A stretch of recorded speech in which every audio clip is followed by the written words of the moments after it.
Hey, hallo, ik ben Dieter. Mijn naam is Mathias. En vandaag gaan we aan de Jeep werken.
Die gaan we vandaag binnenkort plaatsen.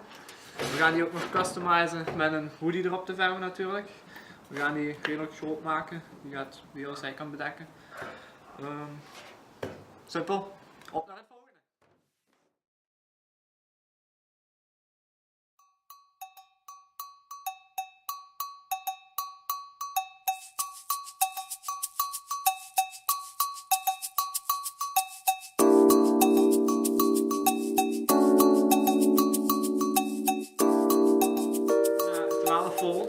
Originele motor, klakson.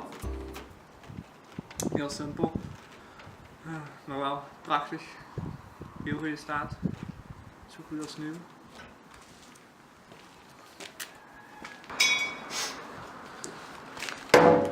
Belangrijkste voor het laatste.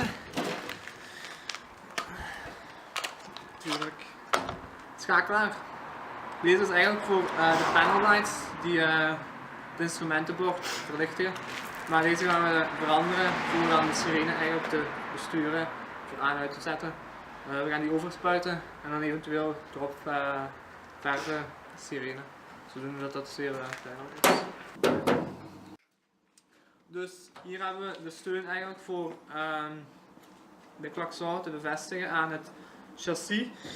Daartussen komt natuurlijk deze. Dat is niet zomaar een stukje staal, daar zit een soort van vering tussen, zodoende dat hij niet de hele tijd op en af gaat wiebelen en uiteindelijk loskomen.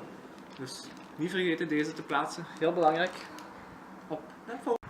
Je mag beginnen. Hè. Dus jullie hebben vandaag gezien wat ik allemaal heb besteld. Het is niet zoveel natuurlijk, Jeep is ook bijna af. Ik hoop dat jullie het leuk vonden. We gaan de volgende keer alles proberen te installeren.